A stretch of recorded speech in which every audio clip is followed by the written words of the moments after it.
اعوذ باللہ من الشیطان الرجیم بسم اللہ الرحمن الرحیم۔ آئیے سیشن کا آغاز سب سے پہلے قرآن کریم کی تلاوت کے ساتھ کرتے ہیں۔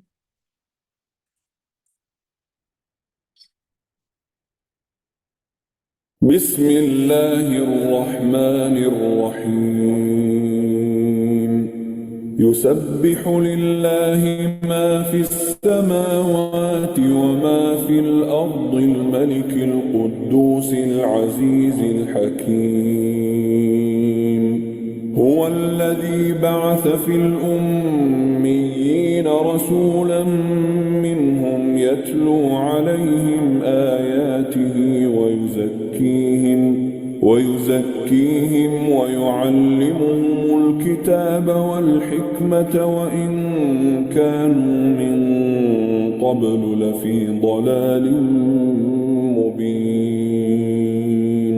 وآخرين منهم لما يلحقوا بهم وهو العزيز الحكيم ذلك فضل الله يؤتيه من يشاء والله ذو الفضل العظيم مثل الذين حملوا التوراة ثم لم يحملوها كمثل الحمار يحمل أسفارا بئس مثل القوم الذين كذبوا بآيات الله والله لا يهدي القوم الظالمين قل يا أيها الذين هادوا إن زعمتم أنكم أولياء لله من دون الناس فتمنوا الموت إن كنتم صادقين ولا يتمنونه أبدا بما قدمت أيديهم والله عليم بالظالمين قل إن الموت الذي تفرون منه فإنه ملاقيكم ثم تردون إلى عالم الغيب والشهادة فينبئكم بما كنتم تعملون يا أيها الذين آمنوا إذا نودي للصلاة من يوم الجمعة فاسعوا إلى ذكر الله وذروا البيع ذلكم خير لكم إن كنتم تعلمون فإذا قضيت الصلاة فانتشروا في الأرض وابتغوا من فضل الله واذكروا الله كثيرا لعلكم تفلحون وإذا رأوا تجارة أو لهوا انفضوا إليها وتركوك قائما قل ما عند الله خير من اللهو ومن التجارة والله خير الرازقين اعوذ باللہ من الشیطان الرجیم بسم اللہ الرحمن الرحیم رب اشرح لی صدری ویسر لی امری واحلل عقدۃ من لسانی یفقہوا قولی رب زدنی علما رب زدنی علما رب زدنی علما آمین۔ السلام علیکم ورحمۃ اللہ وبرکاتہ۔ انشاءاللہ امید ہے کہ عزیز طالبات تمام خیر و عافیت سے ہوں گی، اور اس کے ساتھ ہی آج ہمارے دوسرے پارے کا خلاصہ انشاءاللہ بیان کیا جائے گا۔ جیسے کہ آپ سب جانتے ہیں کہ کل ہم نے پہلے پارے کا خلاصہ اور اس کے تمام اہم نکات کو دیکھا، اور آج انشاءاللہ ہمارا جو سیشن ہے وہ دوسرے پارے کے اہم نکات سے متعلق ہے۔ آج کا درس شروع کرنے سے قبل میں کل کے پارے کے خلاصے کے کچھ اہم نکات آپ کے سامنے دوبارہ بیان کر دیتی ہوں، تاکہ ہم پہلے پارے سے جڑا ہو وہ دوسرے پارے کے ہمیں نکات بھی سمجھ میں آ جائیں۔ کل سب سے پہلے ہم نے سورۃ الفاتحہ پڑھی، اور سورۃ الفاتحہ کے اہم نکات میں جو بات ہمیں سمجھ میں آئی وہ یہ تھی کہ اس کے فضائل کے بارے میں، اس کی مرکزی مضمون کے بارے میں سمجھنے کے بعد ہمیں جو بات عزت سے ہونا چاہیے، اور اس کے ساتھ ہی پھر اللہ رب العزت نے ہمیں یہ بھی بتایا کہ اس راستے کی طرف ہمیں بقرہ کا آغاز ہوا، جس کے ساتھ ہم نے اس کے معنی کے بارے میں پڑھا کہ یہاں پر ایک گائے کے واقعے کا تذکرہ تھا، اور اس کے خلاصے میں ہم نے یہ بات پڑھی کہ بنی اسرائیل کا ایک مالدار شخص تھا جس نے اپنے ایک ریلیٹیو بھتیجے کو قتل کر دیا تھا۔ پھر حضرت موسیٰ علیہ السلام کے پاس یہ تمام واقعہ گیا، تو اس واقعے سے جو مقصد تھا وہ یہ تھا کہ بنی اسرائیل کے جو دو غلط عقیدے تھے ان کی اصلاح کرنا مقصود تھا۔ ایک ان کا عقیدہ یہ تھا یہودیوں کا کہ مرنے کے بعد دوبارہ زندہ نہیں ہوں گے، تو اللہ رب العزت نے اس واقعے کے تحت ان کے اس غلط عقیدے کو جو ہے تردید کر دی، اور بتایا کہ اللہ تعالیٰ دوبارہ زندہ کرنے پر قدرت رکھتا ہے۔ اس کے ساتھ ہی ان کا ایک عقیدہ یہ تھا کہ بنی اسرائیل نے گائے کی پوجا کی تو اللہ نے انہی کے ہاتھ جو ہے گائے کو ذبح کروایا کہ جس کی عبادت اور پوجا کرتے ہو تم اسی کو ذبح کرتے ہو۔ اور اس کے ساتھ ہی کل کے پارے میں ہم نے یہ بات بھی پڑھی جو حروف مقطعات سے متعلق تھی، اور اس کے ساتھ ہم نے یہ بات بھی سمجھی کہ اس کی صحیح معنی اللہ رب العزت کو ہی معلوم ہے۔ یہاں پر جو انسانوں کی قسمیں بتائی گئی تھیں وہ 3 طرح کے انسان تھے: مومن، کافر اور منافقین۔ مومن کی ہم نے 5 صفات کا ذکر پڑھا، جبکہ کافر کا اللہ تعالیٰ نے صرف 2 آیات میں ذکر فرمایا، جبکہ منافقین کے بارے میں سابقہ پارے کے اندر تفصیل سے بتایا گیا جو کہ 13 آیات پر مشتمل تھا، اور ان کی ان 12 خصلتوں کی طرف اللہ رب العزت نے اشارہ فرمایا جن میں یہ مبتلا تھے، اور ان سب کو بتانے کا مقصود یہی تھا کہ مسلمان ان عادات و اطوار سے بچیں اور منافقین کے حربے سے اپنے آپ کو بچائیں۔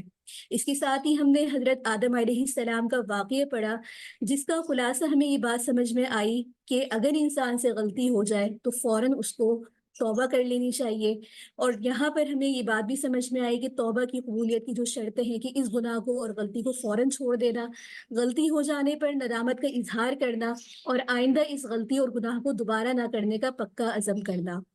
تو یہاں پر یہ بات ہمیں سمجھ میں آئی کہ انسان کی بحیثیت اگر اس سے کوئی غلطی ہو جاتی ہے تو فوراً اس پہ ندامت اور توبہ کا اظہار کرے، نہ کہ شیطان کی طرح اس بات پر ڈٹا رہے اور اپنی غلطیوں سے نہ سیکھے۔ اس کے ساتھ ہی بنی اسرائیل سے متعلق اللہ رب العزت نے جو ان پر مسلسل انعامات نازل فرمائے ان کے بارے میں پڑھا، اور ان کا اس میں جو رویہ تھا کہ مسلسل جو ہے ان کی سرکشی اس میں جاری رہی، اللہ تعالیٰ کی ایک ایک نعمت کا کفران کرتے رہے، تو نتیجہ یہ ہوا کہ اللہ رب العزت نے بھی ان کے جو ہے قلوب کو اس چیز سے بالکل انحراف کر دیا اور امامت ان سے لے لی، اور ان کے بے شرائم جرموں کا اس پارے کے ہم نے اندر ذکر پڑھا۔ آج سے قل پارے کی ابتدا ہو رہی ہے جو کہ سورۃ البقرہ کا ہی حصہ ہے۔ 17 رکوع سے ہم یہاں 23 تقریباً 33 رکوع تک کے چیزوں کو یہاں پر احاطہ کریں گے۔ تو آئیے آج کے سورۃ البقرہ جو یہاں اس بارے میں بھی ہے، اس کے اہم مضامین کو ہم دیکھیں تو یہاں پر قبلے کی تبدیلی کا واقعہ ہے، صدقات سے متعلق ہدایت و احکامات ہیں، جبکہ روزے سے متعلق، حج سے متعلق، گھریلو زندگی سے متعلق، اور قسم کے بارے میں اور مالی معاملات کے بارے میں اس بارے میں تفصیل سے اللہ رب العزت نے ذکر فرمایا ہے۔ اب یہاں پر پہلا اس پارے کی ابتدا 17ویں رکوع سے شروع ہوئی ہے۔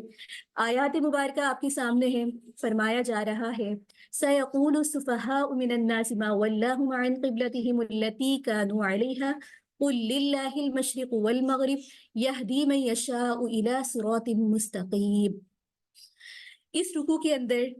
اللہ رب العزت نے تحویل قبلہ کے حکم کے بارے میں تفصیلی طور پر بتایا ہے۔ جیسے کہ ہم سب جانتے ہیں کہ ہجرت کے بعد آپ صلی اللہ علیہ وآلہ وسلم تقریباً 17 مہینے تک بیت المقدس کی طرف رخ کر کے نماز پڑھتے رہے. پھر رجب یا شعبان 2 ہجری میں کعبے کی طرف رخ کر کے نماز پڑھنے کا حکم آیا. اس پر اہل کتاب نے بہت زیادہ جو ہے اعتراضات کیے، اور اس رکوع میں ان کے اعتراضات کا جواب دیا گیا ہے کہ جن لوگوں کے دماغ تنگ ہوتے ہیں، محدود نظر رکھتے ہیں اور وہ سمت کے بدے ہوئے ہوتے ہیں، وہ یہی گمان کرتے ہیں کہ خدا کس خاص سمت میں مقید ہے. حالانکہ مشرق اور مغرب سب اللہ ہی کے لیے ہیں. کسی سمت کو قبلہ بنانے کے معنی یہ نہیں ہے کہ اللہ اسی طرف ہے. دوسرا یہ کہ ان لوگوں کے گروہ کا کوئی ایک قبلہ نہیں، بلکہ مختلف گروہ کے مختلف قبیلے تھے. ایک کا قبلہ اختیار کر کے بس اسی کو راضی کیا جا سکتا تھا، دوسروں کا جھگڑا بدستور باقی رہتا. تو آپ صلی اللہ علیہ وآلہ وسلم کا یہ کام نہیں کہ لوگوں کی خوشنودی کی خاطر لین دین کے اصول پر مصالحت کریں، بلکہ اللہ نے جو حکم دیا اس پر جم جانا. نیز گزشتہ رکوع میں ہم نے حضرت ابراہیم علیہ السلام اور ان کی تعمیر کعبہ کا تذکرہ بھی کیا تھا، جس میں ہم نے یہ بات سمجھی تھی کہ کعبے کو قبلہ بنانے کی جو اصل بات سمجھ میں آتی ہے کہ یہ کعبہ تعمیر ہی اس لیے ہوا تھا کہ امت مسلمہ کا قبلہ بنے. اس رکوع میں امت مسلمہ کی امامت کا اعلان ہے کہ یہ امت وسط پر پائی گئی ہے تاکہ دنیا کے سامنے حق کی شہادت دے، امر بالمعروف اور نہی عن المنکر کرے. لہٰذا اب دنیا کی امامت اور قیادت اس امت کے لیے ہوگی تو بشرط ہے کہ وہ اپنی ذمہ داریوں کو انجام دیتی رہے جس کی خاطر اس دنیا میں ان کو خلافت دی گئی ہے. اور یہاں پر ان کے اس جھگڑے سے متعلق جو یہودیوں کے اعتراضات تھے، اور وہ مسلمانوں پر یہ طنز کرتے تھے کہ تم لوگ کا کوئی ایک قبلہ نہیں ہے، اب تم کس سمت میں پڑھو گے، تو اس رکوع میں اللہ رب العزت نے ان کے جوابوں کو تفصیلی طور پر ذکر فرمایا. اس کے ساتھ ہی بنی اسرائیل جو حق کو چھپانے کا جرم تھا وہ یہی تھا کہ یہ بات بھی یہ لوگ اچھی طریقے سے جانتے تھے کہ جو بھی یہ حکم ہے وہ اللہ رب العزت کی طرف سے ہے. کوئی سمت کا مقرر کرنا، کسی سمت کی جانب نماز پڑھنا، اصل چیز تھی اللہ کے حکم ماننے کی. سمت قبلہ کی اہمیت اللہ کے حکم کے ساتھ مشروط تھی، تو لہٰذا یہ لوگ اللہ کے حکم کو نہ ماننے کی وجہ سے اس جرم کے بھی انہوں نے ارتکاب کیا. اسی کے ساتھ ہی 18واں رکوع شروع ہو رہا ہے. یہاں پر بھی بتایا جا رہا ہے کہ وَلِكُلِّ وِجْهَةٌ هُوَ مُوَلِّيهَا فَاسْتَبِقُوا الْخَيْرَاتِ أَيْنَمَا تَكُونُوا يَأْتِ بِكُمُ اللَّهُ جَمِيعًا إِنَّ اللَّهَ عَلَى كُلِّ شَيْءٍ قَدِيرٌ. اس رکوع کے اگر ہم اہم نکات کو دیکھیں تو یہاں بھی اصل مقابلہ نیکیوں پر سبقت لے جانے سے متعلق ہے. یہاں پر کعبے کے اسی قبلے بنائے جانے کا ذکر بھی دوبارہ ہے، اور بتایا یہ جا رہا ہے کہ کعبے کا قبلہ بنائے جانا، آپ صلی اللہ علیہ وآلہ وسلم کی بعثت اور قرآن جیسی کتاب کا نازل کیا جانا وہ نعمتیں ہیں جن کا شکر کرنا ہر مسلمان پر واجب ہے. اور ساتھ میں یہ بھی بتایا جا رہا ہے کہ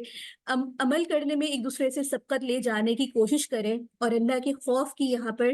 تعلیم بھی دی جا رہی ہے. تو یہاں پر ان کے یہ جو اعتراضات تھے اس میں اللہ رب العزت نے یہاں پر یہی بات بار بار تکرار کرنے کا مقصد یہی ہوتا ہے کہ اس بات کو اچھے سے انسان سمجھ لے، اس کی اہمیت کو سمجھ لے. اور جس جھگڑے کے اندر یہ لوگ اپنے آپ کو ڈال کے انہوں نے رکھا ہوا ہے، قرآن کی روشنی میں اگر یہ اس بات کو دیکھیں تو یہ کوئی بھی ایسی چیز نہیں ہے جس کے اوپر ان کا جھگڑا کرنا بنتا ہو. اس کے ساتھ ہی یہاں پر آگے رکوع شروع ہو رہا ہے، اور وہی ایک پیچھے مضمون جو کل کے پارے میں ہم نے پڑھا تھا کہ استعادت طلب کرنے کا طریقہ. تو اس رکوع میں وہی آیت ہے کہ یا ایھا الذین آمنوا استعینوا بالصبر والصلاۃ ان اللہ مع الصابرین.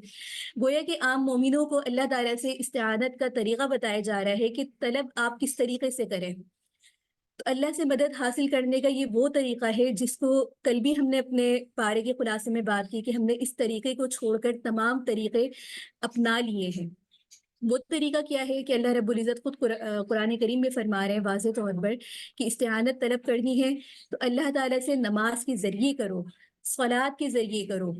اور یہاں پر مسلمانوں کو صبر اور نماز پر ثابت قدم رکھنے کی تعلیم دی جا رہی ہے، اور یہ بتایا جا رہا ہے کہ اسی طریقے سے اللہ کی مدد حاصل کی جا سکتی ہے. پھر اللہ کی راہ میں جان دینے کو زندگی کہا گیا ہے، اور یہ اعلان کیا گیا ہے کہ شہید زندہ ہوتے ہیں، انہیں مردہ نہ کہو. اور پھر ساتھ میں یہ بتایا جا رہا ہے کہ اللہ تعالیٰ مختلف طریقوں سے اپنے وفاداروں کو آزماتا ہے۔ ان وفاداروں کی جانب سے صبر اور ثبات کا ثبوت دینے کے بعد پھر اللہ تعالیٰ کی رحمت نازل ہوتی ہے، اور یہ بتایا جا رہا ہے کہ حج کرنا بھی اللہ کی رضا کے حصول کا ذریعہ ہے۔ پھر ایسے آدمیوں پر جو حق کو چھپاتے ہیں اور قرآنی تعلیمات سے روگردانی کرتے ہیں، ان پر لعنت کی گئی ہے، اور یہ بتایا جا رہا ہے کہ انسان سے لغزش ہو ہی جاتی ہے، لیکن اس وقت صحیح طرز عمل یہ ہے کہ توبہ استغفار کیا جائے اور نیک عملی زندگی گزارنے کا عہد کیا جائے۔ جو لوگ ایسا کریں گے اور وہ یقین رکھیں گے تو اللہ تعالیٰ ان کو خوب معاف کرنے والے ہیں۔ تو یہاں پر یہ بات قرآنی تعلیمات سے یہ بات بھی پتہ چلتی ہے کہ انسان سے مومن پر جو مصیبت یا پریشانی جو آتی ہے وہ کئی وجوہات کی بنا پر ہوتی ہے۔ مثلاً کبھی گناہوں کی سزا کے طور پر آتی ہے، کبھی کفار سیاح کے بارے میں آتی ہے، یعنی گناہوں کو مٹانے کے لیے آتی ہے، کبھی انسان کے درجات کو بلند کرنے کے لیے آتی ہے، اور کبھی امتحانات کے لیے آتی ہے۔ جیسے کہ ایک حدیث میں بھی یہ بات آتی ہے کہ اللہ تعالیٰ جس کے ساتھ خیر خواہی کا ارادہ فرماتے ہیں تو اس کو تکلیف میں مبتلا کرتے ہیں۔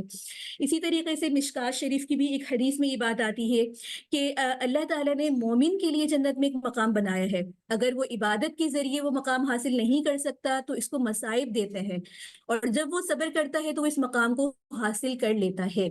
لہٰذا مومنین پر جو پریشانی یا کوئی غم یا کوئی بھی ایسی چیز آتی ہے، کوئی بیماری آتی ہے، کوئی صدمہ آتا ہے، تو بحیثیت مومن ہمیں یہ بات سمجھنا چاہیے کہ یہ اللہ کی طرف سے ہمارا ٹیسٹ ہے، نہ کہ یہ کہ اللہ تعالیٰ نے ہمیں کوئی سزا دے دی ہے۔ اور اس وقت مومن کا طریقہ کار یہ ہونا چاہیے کہ کسی بھی مصیبت پہ پہنچنے میں انا للہ و انا الیہ راجعون پڑھتا رہے، تاکہ اس مصیبت کی عوض اس کو وہ نیکیاں بھی ملتی رہے۔ اس کے ساتھ ہی یہاں پر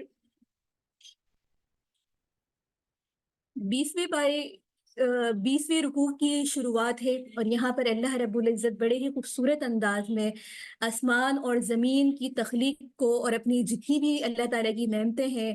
آسمان سے پانی کا نازل کرنا اور ان تمام چیزوں کو مسخر، جتنی بھی چیزیں اللہ رب العزت نے کی اس آیت میں بڑے ہی خوبصورت انداز میں فرمایا کہ ان فی خلق السماوات والارض واختلاف اللیل والنہار والفلک التی تجری فی البحر۔ تقریباً یہ رکوع جو ہے ان آیات پر مشتمل ہے، اور اس کے اگر ہم اہم نکات کو دیکھیں تو یہاں پر اللہ تعالیٰ کی بے مثال نشانیوں کا تذکرہ ہے، اور ساتھ میں یہاں اس کے ساتھ ہی اللہ تعالیٰ جب اپنی قدرتوں کا ذکر کرتے ہیں تو ساتھ میں یہ بات بھی بتاتے ہیں کہ اللہ تعالیٰ نے تو یہ سب چیزیں بنائی ہیں، کائنات کے اندر جتنی بھی پھیلی ہوئی اللہ تعالیٰ کی قدرت ہے، ان میں سے یہاں چند کا تذکرہ کر کے یہ سمجھانا مقصود ہے کہ اگر انسان عقل و ہوش سے کام لے تو کوئی وجہ ہو ہی نہیں سکتی کہ وہ توحید کا اعتراف نہ کرے۔ لیکن کتنے ایسے لوگ ہیں جو نہ سمجھتے ہوئے بھی وہ نہیں سمجھتے، جو اللہ تعالیٰ کی قدرت کو دن میں بھی دیکھ رہے ہیں، رات میں بھی دیکھ رہے ہیں، انسانوں میں بھی اس کا مشاہدہ کر رہے ہیں، اللہ تعالیٰ کے انعامات بھی دیکھ رہے ہیں، سب ہر چیز کا مشاہدہ کر رہے ہیں، لیکن اس کے باوجود مخلوق کو اللہ کا شریک گردانتے ہیں، اور ان شریکوں سے اتنی زیادہ محبت رکھتے ہیں کہ جتنی اللہ سے ان کو ہونی چاہیے۔ اس کے برخلاف اللہ تعالیٰ فرما رہے ہیں کہ مومنین صرف اللہ سے بے پناہ محبت رکھتے ہیں، اور پھر یہ بتایا گیا کہ قیامت میں ان مشرکین کو معلوم ہو جائے گا کہ اللہ کتنی زبردست قوت والا ہے۔ وہاں ان کے جتنے بھی یہ شریک ہیں، جن کو یہ اپنا خدا مانتے ہیں، جن کو اپنا شریک کار مانتے ہیں، اپنا دوست مانتے ہیں، ان کو کسی بھی چیز کی مجال نہیں ہوگی کہ یہ اللہ کے حکم کے خلاف کوئی بھی کام کر سکے۔ اس کے ساتھ یہاں یہ بھی بات ہمیں سمجھنے کو ملتی ہے کہ یہ جتنے بھی ان کے شریک ہیں یہ سب ان کا ساتھ چھوڑ جائیں گے، اور آخر کار کیا ہوگا کہ مشرکین حسرتوں میں، پیشمانی میں اپنے ہاتھ ملتے رہ جائیں گے، اور جہنم سے نکلنے کا اس وقت ان کے پاس کوئی بھی راستہ نہیں ہوگا۔ تو یہ بات بھی ہمارے لیے ایک بات ہے کہ آج ہم نے بھی ہم ظاہری طور پہ شرک نہیں کرتے، ہم یہ نہیں کہتے کہ ہم مشرک ہیں یا ہم شرک نہیں کرتے، ہم تو توحید کو مانتے ہیں، لیکن اگر ہم عملی طور پر دیکھیں تو ہم نے بہت ساری ایسی چیزوں کو اپنا خدا بنا رکھا ہے، اور ان کو ہم اپنے خدا سے اوپر ایسا سمجھ رہے ہوتے ہیں، یا اس کو طاقت کو سمجھ لیں، یا اقتدار کو کہہ لیں، یا ہر چیز کو ہم سمجھتے ہیں کہ بس یہ ہمارے لیے کل ہے۔ تو یہاں ہم نے اپنے لیے کمپیئر کرنا ہے کہ اللہ تعالیٰ قرآن میں کس بات کی طرف اشارہ کر رہا ہے، اور ہمارا عمل اس سے ہمیں کتنا قریب لے کے جا رہا ہے، یا ہمارا عمل اس کے کتنا خلاف ہے۔ تو یہ تمام چیزیں یہاں پر ہمارے لیے غور و فکر کی ہے، کیونکہ اللہ تعالیٰ قرآن کریم میں بار بار دعوت دے رہے ہیں اور اس چیز کی طرف انسان کی توجہ دلوا رہے ہیں کہ یہ کائنات پر غور کرو، تاکہ تمہیں پتہ چل سکے کہ تمہارا عمل کیا ہے اور یہ اللہ کی قدرت کے آگے تمہارا انجام پھر کیا ہو سکتا ہے۔ اس کے ساتھ ہی یہاں پر 21واں رکوع ہے، اور یہاں پر بڑے ہی خوبصورت انداز میں اللہ رب العزت عوام الناس سے مخاطب ہے کہ یا ایھا الناس کلوا مما فی الارض حلالا طیبا ولا تتبعوا خطوات الشیطان انہ لکم عدو مبین، کہ اللہ رب العزت نے فرمایا کہ زمین سے جو کچھ حلال ہے، جو کچھ طیب ہے، اس کو کھاؤ، کھانے کی تلقین کی جا رہی ہے، لیکن پاک اور حلال رزق، اور فرما دیا کہ شیطان کی اتباع نہ کرو۔ یہاں پر دیکھا جائے تو اللہ رب العزت نے کھانے کے جو ایک حقیقی آداب ہیں ان کے بارے میں بتا دیا کہ کھانا کس طرح کا ہے۔ اللہ کی زمین میں بہت ساری چیزیں، حلال اور طیب رزق کی ترغیب اور حرام چیزوں کا یہاں پر بیان خاص طور پہ کیا جا رہا ہے کہ انسان کو بالعموم اور اہل ایمان کو بالخصوص حلال اور طیب چیزیں کھانے کی اور شیطان کی پیروی سے باز کرنے کی تلقین کے ساتھ مردار جانوروں کے گوشت، ہر قسم کے خون، خنزیر اور غیر اللہ کے نام پر وقف کیے جانے والی چیزوں کا استعمال حرام قرار دیا ہے۔ البتہ اگر حالت اضطرار میں جبکہ اس کی جان کو کوئی خطرہ لاحق ہوتا ہے تو بقدر ضرورت اس کا استعمال کی فقہا میں ایک اجازت ہے، تو جس سے انسانی جان کا ضیاع نہ ہو۔ تو یہاں پر اس بات کا ذکر ہے، یہ بات کہ آج اگر ہم اپنا عمل ایک دیکھیں کہ ہم کھا رہے ہیں، ہم پی رہے ہیں، لیکن بعض دفعہ ہمارے کچھ عمل ایسے ہوتے ہیں کہ ہم حلال اور طیب مال کو بھی غیر اللہ کے نام پر کھانا شروع کر دیتے ہیں یا اپنا کھانا ان سے منسوب کر لیتے ہیں، جیسے کہ عام طور پہ آپ نے مزاروں پہ دیکھا ہوگا، نیاز نظر کے معاملات میں دیکھا ہوگا، تو ہم یہ کہتے ہیں کہ یہ تو اللہ کا مال ہے لیکن ہم فلاں کی نسبت سے اس کو اس طریقے سے کر رہے ہیں۔ تو اپنا یہ عمل ہمیں دیکھنا ہوگا کہ قرآن کریم کیا کہہ رہا ہے، اور ہمارا عمل جو ہم نے اپنے گھروں میں اپنایا ہوا اور اس کو اتنی پابندی سے کرتے ہیں کہ گویا کہ اگر ہم یہ عمل نہیں کریں گے تو ہمارا تو ثواب ہی ہمیں نہیں پہنچے گا۔ ہمارے تو جس طرح آج کل ختم قرآن یا دیگر چیزیں اس طرح کی ہو رہی ہوتی ہیں اور ان میں کھانا غیر اللہ کے نام پر ہوتا ہے، دیگیں چڑھائی جا رہی ہوتی ہیں، بانٹا جا رہا ہوتا ہے، یا دیگر ایک مخصوص مہینوں کے اندر ان چیزوں کا بہت زیادہ اہتمام ہوتا ہے، تو آپ یہ دیکھیے کہ آج ہم کس سمت پہ جا رہے ہیں، اپنے ہی مال کو، اپنے ہی کھانے کو، جو کہ اللہ نے ہمارے لیے آسان طریقے سے اس کو حلال کر دیا اور ہم اس کو حرام کر کے کھا رہے ہیں۔ یہاں یہ بات بھی ہمیں سمجھ میں آتی ہے کہ جو لوگ رشوتیں کھاتے ہیں تو ان کے لیے بھی یہاں پر سخت وعیدیں ہیں کہ وہ اپنے پیٹ کو آگ سے بھر رہے ہیں، تو قیامت کے دن نہ اللہ ان سے بولے گا، نہ ان کو پاکیزہ ٹھہرائے گا، اور ساتھ ہی وہ لوگ جو اللہ تعالیٰ کے احکامات سے سرکابی کرتے ہیں، ان کے حق میں کہا گیا کہ ان لوگوں نے ہدایت کے عوض گمراہی اور اللہ کی مغفرت کے بدلے عذاب کو خریدا۔ نتیجہ ظاہر کیا ہے کہ ان کے لیے جہنم کا دردناک عذاب ہے۔ تو یہاں پر اس رکوع میں ہمیں یہ تمام اہم نکات پتہ چلے۔ اس کے ساتھ ہی یہاں پر علماء سو پر اللہ تعالیٰ کا غضب کے بارے میں ہے، کیونکہ علماء سو وہ ہے جو حق پر جانتے ہوئے بھی حق کو چھپائے اور اللہ تعالیٰ کے احکامات صحیح لوگوں کو نہ پہنچائے۔ یہود میں یہ بیماری بکثرت تھی کہ ان کے علماء جو تھے، اہل کتاب جو تھے، وہ اپنے لیے ان چیزوں کو حلال کر لیتے تھے جو اللہ نے حرام کی تھی، اور جو اللہ نے حرام کی تھی ان کو اپنے اوپر حلال کر لیتے تھے اپنے مطلب کے لیے، گویا کہ اللہ کی کتاب میں تحریف کرتے، اللہ کے احکامات میں تحریف کرتے۔ تو اسی نقطے کی طرف اللہ تعالیٰ نے اشارہ فرمایا اور ان کی سزا بھی بتائی کہ ایسے لوگ، ایسے علماء، ایسے اہل علم، یا جو بھی وہ شخص جس کو اللہ نے ذرا بھی سمجھ بوجھ دی اور وہ قرآن کو، کتاب کو سمجھتا ہے، اس کے باوجود بھی اللہ تعالیٰ کے احکامات کو تبدیل کرتا ہے، تو وہ اس وعید میں شامل ہے۔ اس کے ساتھ ہی 22واں رکوع شروع ہو رہا ہے، اور اس آیت میں اللہ تعالیٰ نے بڑے ہی خوبصورت انداز میں نیکیوں کی طرف اشارہ کیا، اور اس کو قرآن کریم میں آیت البر بھی کہا جاتا ہے، جس میں مختلف احکامات ہیں۔ تو اس کو تفصیلی طور پر اس کے نکات کو دیکھتے ہیں کہ یہاں پر نیکی کا ایک صحیح تصور ہمیں ملتا ہے، اور اسلام کے جو تعزیری و فوجداری قوانین ہیں اس کے بارے میں بیان ہے، مقتول یعنی کہ قصاص کے متعلق احکامات ہیں، اور وصیت سے متعلق یہاں پر تفصیلی احکامات ہیں۔ گویا کہ اللہ تعالیٰ اگر ہم دیکھیں تو قرآن کریم میں صرف ہمیں نماز، عبادات کے بارے میں بات نہیں ملتی، بلکہ جو چیز معاشرے میں تشکیل ایک احسن معاشرہ تشکیل دے سکتے ہیں جن کاموں کے ذریعے اللہ تعالیٰ نے ان نکات کو بڑے ہی دقیق انداز میں کہیں پہ تفصیلاً کہیں پر اجمالی طور پر اس کا تذکرہ کیا ہے. اور جیسے کہ کل ہم نے یہ بات فرمائی کہ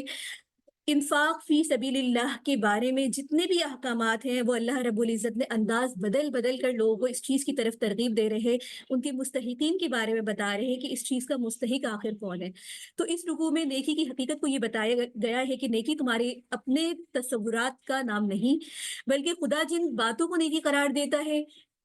وہ نیکیاں کہلانے کی مستحق ہے. وہ نیکیاں کیا ہیں کہ اللہ کے رسولوں پر، ملائکہ پر، اللہ کی کتابوں پر، یوم آخرت پر ایمان، اللہ کی محبت میں مستحق لوگوں پر مال خرچ کرنا. لیکن آج ہمارا عمل کیا ہوتا ہے کہ ہم کتابوں پہ یقین رکھتے ہیں، اللہ پہ یقین رکھتے ہیں، لیکن ہم اس پر عمل نہیں کرتے. اللہ کی محبت میں ہم مال خرچ کرنے کے بجائے ہمارا بعض جگہ پہ عمل اس طریقے سے ہوتا ہے کہ ہم دکھاوا آ جاتا ہے، ریاکاری آ جاتی ہے یا تشہیر آ جاتی ہے. اور معذرت کے ساتھ اس نقطے کی طرف بھی میں آپ کی توجہ دلواؤں گی جو کہ آج ہمارے معاشرے میں بہت زیادہ دیکھنے کو ملتی ہے کہ ہم لوگوں کی تھوڑی سی مدد کرتے ہیں، تھوڑا سا راشن کی مدد کر دی اور ہم اس کی باقاعدہ ہمارے یہاں فوٹو سیشن ہو رہے ہوتے ہیں یا ہم تھوڑی سی بھی کہیں مدد کر رہے ہوتے ہیں تو وہ تشہیر اتنی زیادہ ہوتی ہے. تو یہاں پر وہ اللہ کی جو محبت ہے وہ اپنے ہی عمل کو ہم ریاکاری میں تبدیل کر لیتے ہیں. اگرچہ قرآن میں یہ بات بھی ملتی ہے کہ آپ ظاہری طور پر بھی صدقہ کریں اور باطنی طور پر بھی کریں، کیونکہ اس میں لوگوں کے لیے ترغیب ہے. جو لوگ صدقہ نہیں کرتے ان کو بھی یہ بات آپ کو دیکھ کے ترغیب ملے گی کہ ہمیں بھی صدقہ کرنا چاہیے، ہمیں بھی لوگوں پہ مال خرچ کرنا چاہیے، کیونکہ یہ مال کوئی میرا اور آپ کا نہیں ہے، یہ اللہ کا دیا ہوا مال ہے جو اللہ کے لوگوں پر اللہ کی مرضی کے مطابق ہی ہم نے خرچ کرنا ہے. اگر ہم اپنے اہل و عیال پر بھی اس کو خرچ کرتے ہیں تو اس میں نیت یہی ہونی چاہیے کہ اللہ نے یہ احکامات دیے کہ اپنی آپ کی جو بھی فیملی ہے، جیسے شوہر کا بیوی پہ خرچ کرنا، اس کا نان نفقہ پورا کرنا، جتنی بھی ذمہ داریاں ہیں یہ اسلام کے احکامات ہیں. اگر ہماری اس میں یہ نیت ہوگی کہ ہم اللہ کے حکم کو فالو کرتے ہوئے یہ سب کام کر رہے ہیں تو وہ کمانا، وہ کھانا، وہ خرچ کرنا، یہ سب آپ کا نیکی بن جائے گا. لیکن اگر آپ اس کام کو صرف ایک دنیا کے طور پہ کر رہے ہیں کہ جی بس میں بیوی لے کر آیا تو میں اس لیے خرچ کر رہا ہوں، میرے بچے ہیں تو بس میں اس لیے خرچ کر رہا ہوں، اور اس میں کوئی آپ کی نیت نہیں ہے، تو پھر آپ کا خرچ کرنا بس اتنا ہی خرچ کرنا ہوگا جیسے آپ کی نیت ہوگی. لیکن اگر آپ کی اس میں نیت ہوگی جیسے کہ انما الاعمال بالنیات، تو آپ کا وہ خرچ کرنا، آپ کا وہ کھانا، آپ کا وہ اپنی اولاد پر تعلیم پر لگانا، وہ سب آپ کے لیے نیکی بن جائے گا. اس کے ساتھ ہی نیکیوں کے بارے میں جب اللہ بات کر رہے ہیں تو بار بار نماز قائم کرنا، زکوٰۃ ادا کرنا، اس کی خصوصی تاکید ہے. آج آپ دیکھیں کہ نماز ہم قائم کر رہے ہیں لیکن ہماری اولادوں میں ہم یہ شکایت کر رہے ہوتے ہیں کہ نماز نہیں پڑھتی اور ہمیں فلاں بڑی سختی کرنی پڑتی ہے، یہ کام کرنے پڑتے ہیں، اولاد اول وقت میں نہیں اٹھتی. تو سب سے پہلے تو ہم ان کے لیے دعا کریں کہ اللہ تعالیٰ ہمیں اور ہماری اولادوں کو نماز کا پابند بنائے، کیونکہ یہ بات اپنے بچوں کو صرف بتائے نہیں بلکہ اپنے عمل سے کریں. آپ کا بچہ جو کچھ آپ کو کرتے ہوئے دیکھے گا وہی اس کی پوری زندگی میں ایک اس کا عمل رہے گا. آپ نے دیکھا ہوگا کہ اکثر ہماری جو مائیں ہیں ان کی عادت ہوتی ہے کہ وہ نماز پڑھتی ہیں، ان کے بچے ان کو دیکھا دیکھی نماز پڑھتے ہیں، ان کو بولنا نہیں پڑتا کہ بیٹا آ جاؤ نماز پڑھو، کیونکہ انہوں نے شروع سے اپنی ماں کو نماز پڑھتے ہوئے دیکھا ہے تو ان کو پتا ہے کہ بھائی ہم نے نماز پڑھنی ہے، یہ نماز کا ٹائم ہو گیا ہے. یہ ماں نے اپنے عمل سے ان کو دیا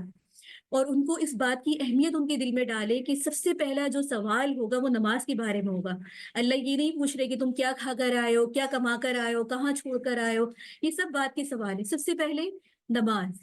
نماز کا قائم کرنا، کیونکہ نماز کا سجدہ جو اللہ کو اتنا محبوب ہے کہ نبی کریم صلی اللہ علیہ وآلہ وسلم کی حدیث ہے کہ نماز میری آنکھوں کی ٹھنڈک ہے.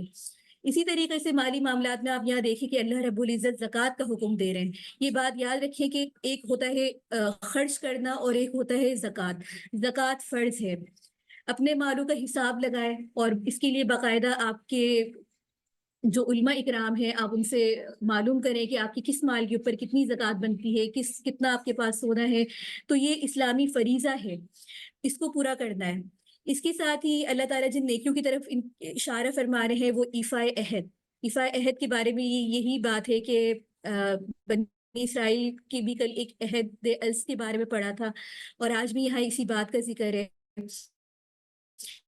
اس کے ساتھ ہی احکام الہی کی اطاعت میں جو مشکلات اور جو سختیاں پیش آتی ہیں ان پر صبر اور ثابت قدمی سے ڈٹے رہنا. دیکھیے جنت، اگر آپ یہ سوچیں کہ جنت بڑا آسان راستہ ہے اور ہم گھر میں بیٹھ کے تعوذ تسمیہ پڑھ کر اور اللہ کر کے ہمیں جنت مل جائے گی، تو ایسا نہیں ہے. اللہ نے جنت کے لیے کوئی بھی یہ وعدہ نہیں کیا کہ وہ تمہیں آسانی سے ملے گی. جو خاص چیز ہوتی ہے، جو سب سے اہم چیز ہوتی ہے، اس کے لیے مشکلات بھی آتی ہیں، پریشانیاں بھی آتی ہیں، سختی بھی آتی ہے، تب جا کے انسان اس نعمت کا صحیح طور پر لطف اٹھاتا ہے. اس کے ساتھ ہی یہاں پر اللہ تعالیٰ کے یہ قوانین کا ذکر ہے، اور پھر یہاں پر یہ بتایا کہ موت کے بعد قرآن کے اصولوں کے مطابق اپنے مال کی تمہیں وصیت کرنی چاہیے. یہ ایک فقہی مسئلہ ہے جس کے بارے میں فقہا،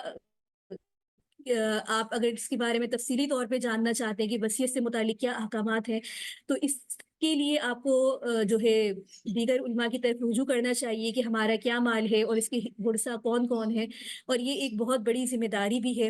اور یہ ذمہ داری ورثہ کے اوپر بھی ہے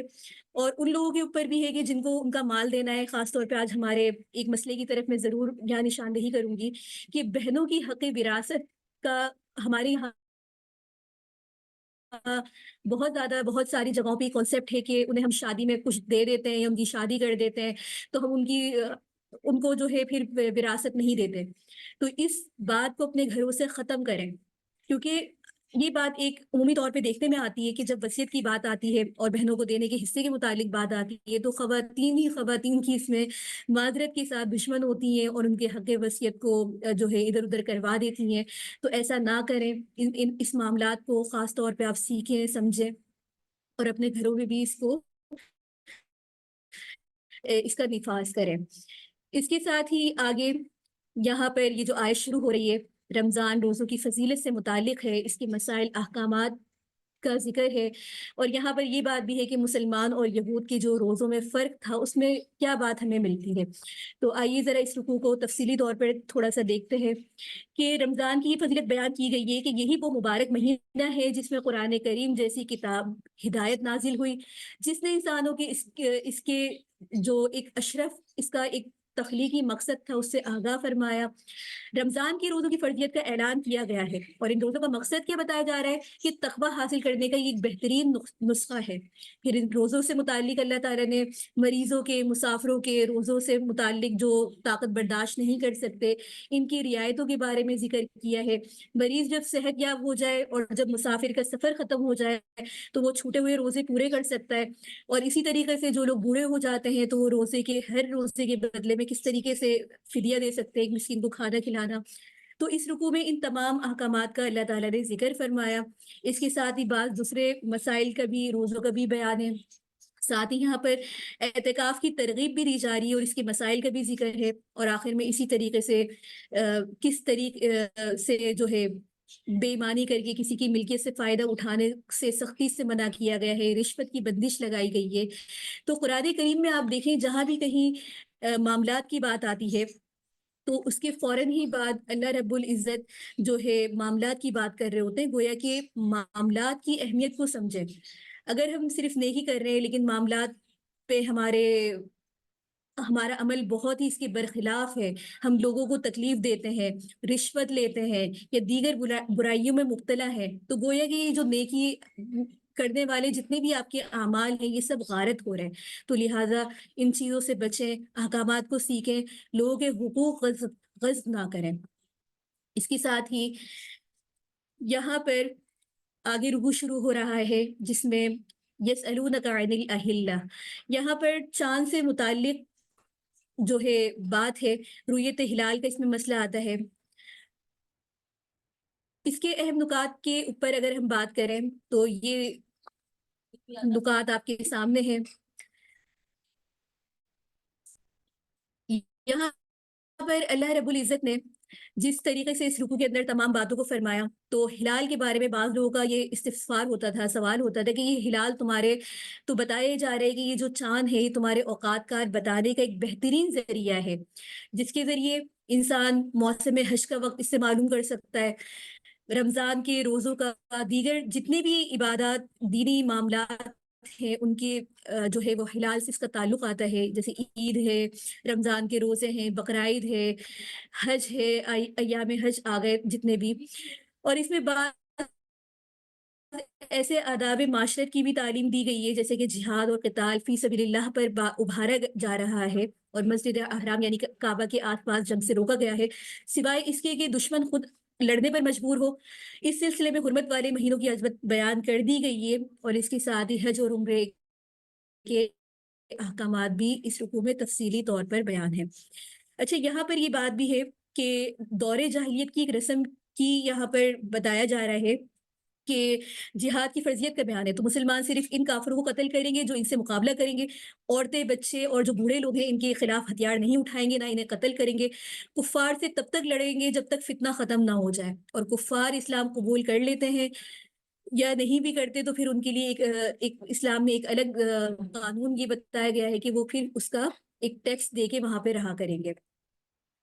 اس کے ساتھ ہی حج اور عمرے کے جتنے بھی مسائل ہے اس کے لیے بھی جب ان کی خصوصی ورک شاپ ہوتی ہے تو انسان کو چاہیے کہ ان کو سیکھے، اور اپنا جب حج عمرے کا ارادہ کرے تو ایک مکمل پریپریشن سے جائے، تاکہ آپ جتنی محنت اور جتنی ایک انسان اپنا مال بھی لگا کر جاتا ہے، اپنا وقت بھی لگا کر جاتا ہے، تو اس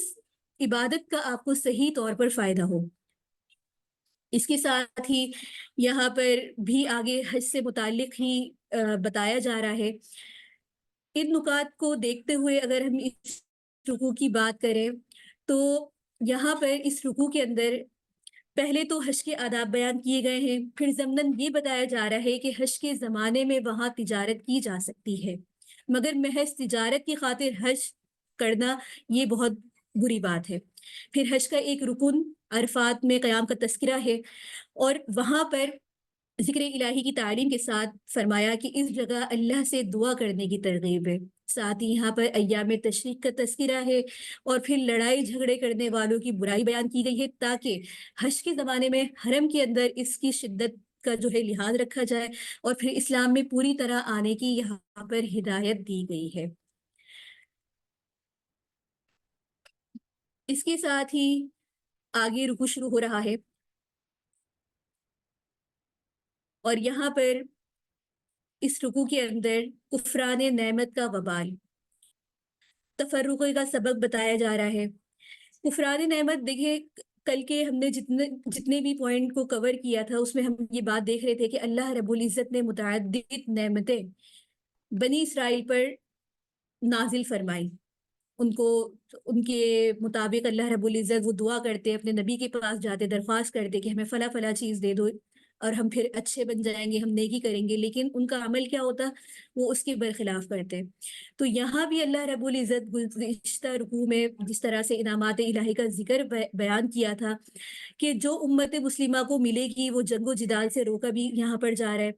تو بنی اسرائیل پر بھی اللہ تعالیٰ نے جو انعامات کیے تھے تو انہیں بھی قتل و غارت گری اور فتنہ گری سے روکا گیا تھا، لیکن انہوں نے کیا کیا کہ اللہ تعالیٰ کی جتنی بھی نعمتیں تھیں ان کی ناقدری کی، قتل و غارت کیا، فتنہ برپا کیا، اور اس چیز کو انہوں نے اپنا شیوا بنا لیا۔ تو اس رکوع میں پھر دوبارہ اسی بات کا ذکر کیا گیا ہے، جو نعمتیں انہیں ملی تھی ان کا اب ایک مجمل ذکر ہے، اور ان کی سرکشیوں کے سبب جو اللہ نے ان کو سزا دی اس کا بیان بھی پہلے رکوع میں کیا جا چکا ہے، لیکن اس کا مقصد کیا ہے کہ مسلمانوں کو متنبہ کیا جا رہا ہے کہ دیکھو تم ان بنی اسرائیل کی طرح اللہ کی نعمتوں کی ناشکری اور ناقدری نہ کرنا، قتل و غارت گری نہ کرنا، فتنہ و فساد میں مبتلا نہ ہو جانا، اور ساتھ میں یہ بتایا جا رہا ہے کہ مسلمانوں کی آزمائش ہوگی، وہ شدید آزمائش ہوگی، کیونکہ جنت کا حاصل کرنا کوئی بچوں کا کھیل نہیں ہے، بلکہ اس کے لیے صبر استقامت کا جب تم ثبوت دو گے تبھی اللہ کی مدد بھی آئے گی، اور پھر تم پر آسمان سے برکتیں نازل ہوں گی، زمین اپنے خزانے اگل دے گی، آخرت میں جنت میں اس کی نعمتوں کے وارث بنو گے۔ تو یہ وہی بات ہے جو ہم نے گزشتہ رکوع میں بھی کی کہ اللہ تعالیٰ کی جو جنت ہے اگر ہم اس کو آسان سمجھ کے بیٹھ جائیں کہ اللہ تعالیٰ سے بس دعا کرتے رہے، اللہ تعالیٰ جنت دے دے، کوئی کام نہ کرے، آزمائش اور امتحان کے بغیر جنت کا تصور جو ہے وہ محض ایک خوش فہمی ہے۔ تو اس آیت میں سستی جنت کی نفی کی گئی ہے، اور بتایا جا رہا ہے کہ جنت کا مستحق بننے کے لیے دنیا میں جو شدید مصائب کا سامنا کرنا پڑتا ہے، سابقہ انبیاء اور ان کی امتوں پر ظلم اور تشدد کے اتنے طویل عرصے تک وہ لوگ ان تمام چیزوں میں مبتلا رہے کہ اس وقت میں پیغمبر تڑپ اٹھے اور بے اختیار ان کی زبانوں سے کلمہ ہو جاتا ہے کہ اللہ کی مدد. تو یہ بات دیکھیے کہ انہوں نے کتنی تکالیف برداشت کی ہے دین کو پھیلانے میں, دین کی اشاعت میں, ظلم جبر کے سامنے کھڑے رہے. وہ کس لیے تھا کہ اللہ کے پیغام فارورڈ کرنا تھا اور اللہ کی طرف لوگوں کو لے کر آنا تھا, تاکہ یہ بھی کفر سے بچیں, جہنم سے بچیں, جہنم کی آگ سے بچیں اور جنت میں جائیں. تو جنت اتنی آسان نہیں, اس کے لیے محنت کرنی پڑتی ہے. مستقل محنت سے ہی انسان جو ہے اپنے اہداف کو حاصل کر سکتا ہے. تو یہ بات ہمارے لیے بھی بہت ضروری ہے کہ ہم اپنے بچوں کو بھی اس بات کی تعلیم دیں اور ان میں صبر استقامت کا ایک پہلو ضرور اس کو اجاگر کرے کہ بار بار جب ہماری ذرا سی پریشانی آتی ہے تو ہم اپنے بچوں کو کتنا پروٹیکٹ کرتے ہیں. تو انہیں بھی تھوڑا سا اس چیز کا بنائے کہ دین کے کاموں میں مشقت ہوتی ہے, دین کے کاموں میں کلمہ کی بلندی کے لیے انسان کو بہت جد و جہد کرنی پڑتی ہے. اور آج ہم اس دور کے اندر ہیں, جس طرح سے ہم غزہ کے حالات دیکھ رہے ہیں, یہ وہ وقت ہے جب ہمیں اپنے ہر چیز سے جو ہمارے ذرائع ہیں ان سے اپنی طاقت کا استعمال کرنا ہے, چاہے وہ قلم کی طاقت ہو, چاہے وہ آپ کی سوشل میڈیا کی طاقت ہو, چاہے وہ کسی بھی چیز کی طاقت ہو. ہم نے اس کو استعمال کرنا ہے کیونکہ یہ مسئلہ ایک امت کا مسئلہ ہے. اور ہم اس وقت اللہ کو کیا جواب دیں گے جب ہم اپنی تمام طاقت استعمال کر سکتے تھے لیکن ہم اپنے گھروں میں آرام سے بیٹھے رہے اور صرف کہتے رہے کہ یا اللہ ہمیں تو جنت دے دے. اسی کے ساتھ آگے 27واں رکوع شروع ہو رہا ہے اور یہاں پر اس رکوع کے اندر فرمایا جا رہا ہے کہ یسألونک عن الشہر الحرام قتال فیہ. تو کفار کے جرائم کے ذکر ہے اور یہاں پر اللہ تعالیٰ کی رحمت کن لوگوں کے لیے ہوگی, اس کے بارے میں تذکرہ ہے. اس رکوع کو اگر ہم اجمالی طور پر دیکھیں تو یہاں پر اللہ رب العزت نے حرمت والے مہینوں کا تذکرہ کرتے ہوئے کہا کہ ان مہینوں میں جنگ گناہ کی بات ہے, اور اس سے بڑھ کر گناہ یہ ہے کہ اللہ کی راہ میں کسی کو روکا جائے, مسجد حرام میں عبادت سے روکا جائے, حرم کے باشندوں کو بے گھر کر دیا جائے. یہ وہ تمام گناہ تھے, وہ تمام جرائم تھے جو سارے کفار اور مشرکین نے کیے تھے. پھر یہاں پر مرتد کی شدید مذمت بیان کی گئی ہے اور اس کے بعد ایمان, ہجرت اور جہاد کو اللہ کی رحمت کا وسیلہ بتایا گیا ہے. اور ساتھ میں یہاں پر شراب, جوئے کی برائیوں کا تذکرہ کرتے ہوئے فرمایا جا رہا ہے کہ انفاق فی سبیل اللہ کی ترغیب. پھر یتیموں کی خبر گیری کی اچھائیاں بیان کی گئی ہیں اور مومن اور مشرک عورتوں کے درمیان جو فرق ہے اس کو واضح کرتے ہوئے فرمایا کہ ایماندار لونڈیاں جو ہے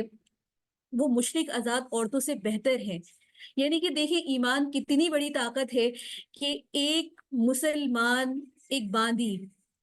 وہ ایک آزاد مشرک عورت سے بہتر ہے. تو ایمان کی طاقت کو سمجھیں اور اپنے ایمان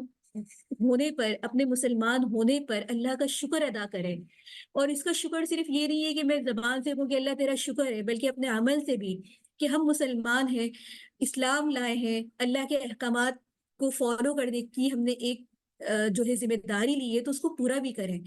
تو اسی طرح یہاں پر مومن اور مشرک مردوں کے مرتبوں میں بھی فرق بتایا گیا. تو ایمان کی طاقت کو سمجھے کہ ایمان کتنی بڑی چیز ہے جس کو اللہ رب العزت نے ایک باندھی بھی ہے تو اللہ اس کو عزت دے رہا ہے. کس کی وجہ سے؟ صرف ایمان کی وجہ سے. اس کے ساتھ ہی یہاں پر یہ بات بھی ہے کہ مسلمانوں کا مشرک عورتوں سے جو ہے نکاح جائز نہیں ہے. البتہ بعض پہلے اس بات کی ترغیب تھی یا اجازت تھی کہ کتابیہ عورت سے, جو اہل کتاب عورت ہے, اس سے نکاح کیا جا سکتا ہے, لیکن دور حاضر کے علماء اس بات سے بھی منع کرتے ہیں کیونکہ اب ان کی کتابوں میں بھی اتنی زیادہ تحریف ہو چکی ہے اور پھر آگے ظاہر پوری ایک نسل کا معاملہ ہوتا ہے. اور اسلام جو ہے دین کے حوالے سے اگر ہم اس بات کو دیکھیں تو معاشرتی معاملات میں نکاح کو, خاندان کو بہت زیادہ اہمیت دیتا ہے کیونکہ پوری نسل کی اس پہ ایک راستہ چل رہا ہوتا ہے. اگر کوئی بھی ایسا فرد آپ کے خاندان میں شامل ہو جاتا ہے جس سے آنے والی نسلوں پر اس کا اثر پڑتا ہے تو اسلام ایسی چیز کی اجازت نہیں دیتا. لہٰذا مشرکین سے نکاح جائز نہیں, اور دور حاضر میں ایسی خواتین جو کہ اہل کتاب ہوں یا ایسے مرد جو اہل کتاب یا دیگر ہو ان سے بھی نکاح کی ممانعت ہے. آگے خواتین کے مخصوص مسائل کو اللہ رب العزت نے بڑے ہی جو ہے جامع انداز میں یہاں پر فرمایا کہ وَيَسْأَلُونَكَ عَنِ الْمَحِيضِ۔ تو اس رکوع کے اندر جو بات ہمیں ملتی ہے یہاں خواتین کے مخصوص احکامات ہیں، ان سے متعلق ہے، قسم کا بیان ہے، اور یہ تمام وہ مسائل ہیں جو خواتین کے مسائل ہوا کرتے تھے۔ تو اللہ رب العزت نے قرآن میں جہاں مردوں کی بات کی ہے وہاں خواتین کے مسائل کو کبھی بھی نظر انداز نہیں کیا، اور پھر بھی ہمارے یہاں یہ نعرہ اٹھایا جاتا ہے کہ خواتین کے لیے تو کچھ بھی نہیں ہے، قرآن میں تو بس مردوں کے لیے بات ہے، اور بہت ساری ایسی چیزیں۔ لیکن اگر ہم قرآن کریم کو مطالعہ کرتے ہیں تو یہ بات ہمیں دیکھنے کو ملتی ہے کہ اللہ رب العزت نے جتنی بات مردوں کے لیے کی ہے اتنی ہی باریک بینی سے خواتین کے مسائل کو بھی اجاگر کیا ہے۔ یہاں پر بھی یہی فرمایا جا رہا ہے کہ ان کے مخصوص دنوں میں ان کے ساتھ مباشرت کرنا جائز نہیں ہے، طہارت کے بعد قربت جائز ہے۔ اسی طریقے سے طلاق یافتہ عورت کی عدت جو ہے 3 ہے سے متعلقہ، جو طلاق یافتہ حاملہ ہو تو وضع حمل ہو،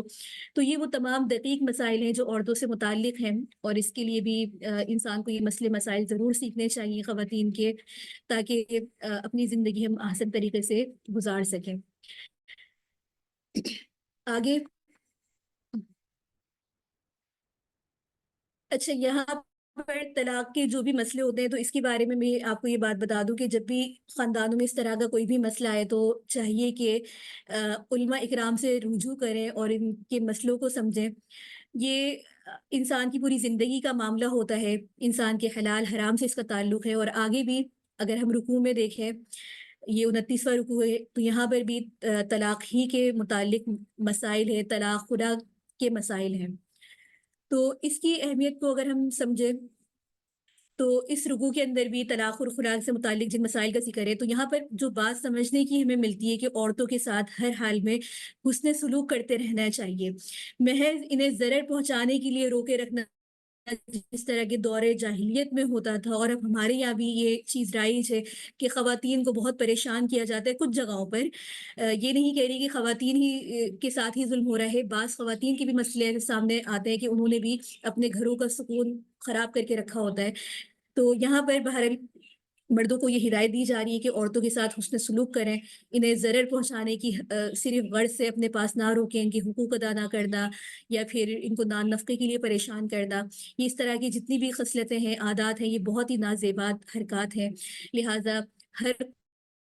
قوم پر جو ہے اللہ تعالیٰ یہ فرما رہے ہیں کہ تقوی اختیار کرو، خوف الہی کی تعلیم، اور ساتھ میں یہ ہدایت دی جا رہی ہے جب انسان میں خوف خشیت الہی ہوگا تو وہ دوسروں کے حقوق کی کبھی بھی پامالی نہیں کرے گا۔ تو پہلے زمانے میں یہی ہوتا تھا کہ خواتین کو تکلیف دینے کی غرض سے سالوں سالوں انہیں چھوڑ دیا جاتا تھا، دوسری عورتوں سے تعلقات رکھے جاتے تھے اور پہلی کی خبر نہیں لی جاتی تھی۔ تو اللہ رب العزت نے پھر ان تمام معاملات میں اسلام نے قوانین رکھے، تقوی اختیار کرنے کا ہدایت دی، ظلم کی ممانعت کی، عورتوں کے ساتھ حسن سلوک کی ترغیب دی۔ تو یہ اسلام کی بیوٹی ہے جس کو ہم لوگ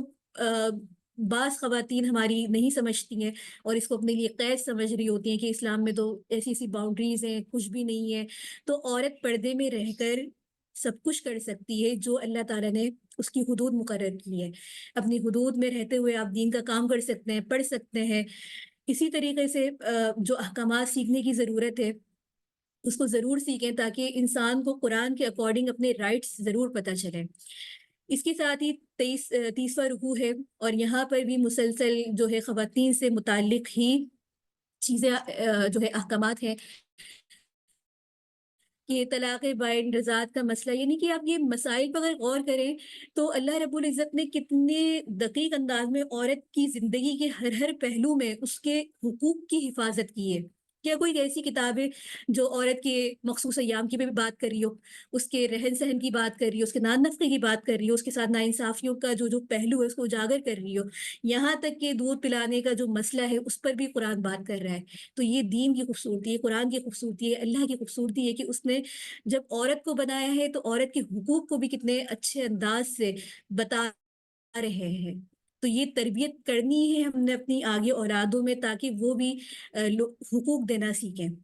اب یہاں پر بھی اگر دیکھیں تو طلاق سے متعلق ہی بات چل رہی ہے، اور عورتوں کے ساتھ جو ناانصافیاں ہوتی تھی ان کی برائی بتائی جا رہی ہے، اور یہ بھی بتایا جا رہا ہے کہ لڑکوں کو دودھ پلوانے کی جو ذمہ داری ہے وہ باپ کی ہے۔ دودھ پلانے والی عورت کا نظم کرنا اور اس کا معاوضہ دینا لڑکے کے باپ کی ذمہ داری ہے، اور اس سلسلے میں مدت رضاعت کا بیان کیا گیا ہے۔ پھر عورتوں کے ساتھ نکاح ثانی کو بھی جائز قرار دیتے ہوئے اس کا بیان ہے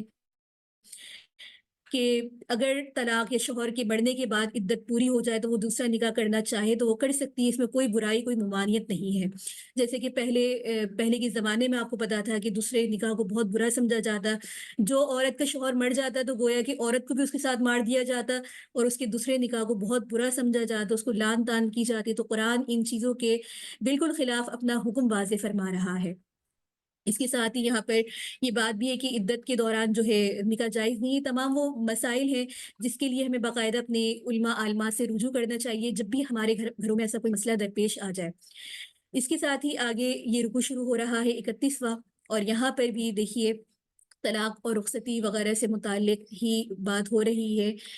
اس رکوع کو اگر ہم اجمالی طور پر دیکھیں تو اللہ رب العزت اس رکوع میں یہ بتا رہے ہے کہ نکاح کے بعد رخصتی اور مباشرت سے قبل اگر کسی وجہ سے کوئی اپنی منکوحہ بیوی کو طلاق دے دے تو اس پر مہر کا نصف ادا کرنا ضروری ہے، اور اگر کوئی پورا مہر ادا کر دیتا ہے تو نور نالا نور والی بات ہے، تقوی کے زیادہ قریب ہے۔ اسی طریقے سے یہاں پر نماز کی خصوصیت صلاۃ وسطیٰ کی پابندی کی تاکید کی جا رہی ہے۔ صلاۃ وسطیٰ یعنی بیچ والی نماز، اب وہ کون سی نماز ہے تو اس کے بارے میں ہمارے مفسرین حضرات کی آراء مختلف ہیں، لیکن ترجیحی قول یہ ہے کہ یہاں پر عصر کی نماز سے متعلق ہے۔ تو اس میں یہ دقیق نقطہ ہے کہ عام طور پر یہ وہ وقت ہوتا ہے جب انسان زیادہ کاروبار میں لگا ہوا ہوتا ہے یا کسی نہ کسی مصروفیت میں لگا ہوتا ہے اور اس نماز کو ضائع کر دیتا ہے، تو اس وجہ سے اللہ رب العزت نے یہاں پر خاص طور پہ اس بات کا ذکر فرمایا۔ اس کے ساتھ ہی یہاں پر خوف اور خطرے کی حالت میں یا چلتے ہی پھرتے سواری میں بھی نماز ادا کر لے تو اس اجازت کا بھی بیان ہے۔ تو یہ دیکھیں اللہ رب العزت نے دین میں کتنی آسانیاں اور کتنی آسانیاں ہی آسانیاں رکھی ہیں کہ سفر ہے تو اس کے لیے آسانیاں ہیں، مسافر کے لیے احکامات ہیں، روزے میں اگر کوئی شخص روزے کی طاقت نہیں رکھتا تو اس کے لیے کیسے کیسے احکامات ہیں۔ تو دین میں سختی نہیں ہے جس کو ہم صرف دین سخت سمجھتے ہیں، دین میں وہ آسان پہلو بھی ہیں جن کو جب ہم پڑھیں گے، جب ہم ان کو سمجھیں گے، جب ہم ان مسائل کو سیکھیں گے تو ہمیں پتہ چلے گا کہ دین میں صرف سختی نہیں ہے بلکہ دین میں آسانی بھی ہے۔ اس کے ساتھ ہی آگے 32واں رکوع شروع ہو رہا ہے، اور یہاں پر جو بات ہمیں دیکھنے کو ملتی ہے جہاد کی ترغیب، اللہ کی راہ میں جان مال جہاد کی ترغیب دی جا رہی ہے، اور یہاں پر یہ بات بھی ہمیں ملتی ہے کہ پہلے تو جہاد اور قتال فی سبیل اللہ کا حکم دیا گیا ہے، اور پھر یہ تعلیم دینے کے لیے اس معاملے میں اختلاف نقصان دہ ہے کہ اگر آپ اختلاف کرتے ہیں جہاد کے اندر جیسے اختلاف ہو جاتا ہے تو وہاں پر جہاد اور قتال کی سختیوں کو پامردی کے ساتھ برداشت کرنا چاہیے۔ اور بنی اسرائیل کی ایک گروہ کی یہاں پر ایک حکایت بیان ہوئی جس سے معلوم ہوا کہ انہوں نے اختلاف بھی کیا اور صبر کو بھی پھر ہاتھ دے دیا۔ تو اس طریقے سے گویا یہ کہا جا رہا ہے کہ تم اس طرح کی گروہ کی طرح نہ بن جاؤ۔ اس قصے کا خلاصہ یوں سمجھ لیں کہ بنی اسرائیل نے اپنے نبی سے کہا کہ کسی ایسے صاحب قوت کو ہمارا حاکم بنا دیجئے جس کی زیر سرپرستی ہم جہاد قتال کریں۔ چنانچہ حضرت طالوت کو ان کے لیے من جانب اللہ منتخب کیا گیا۔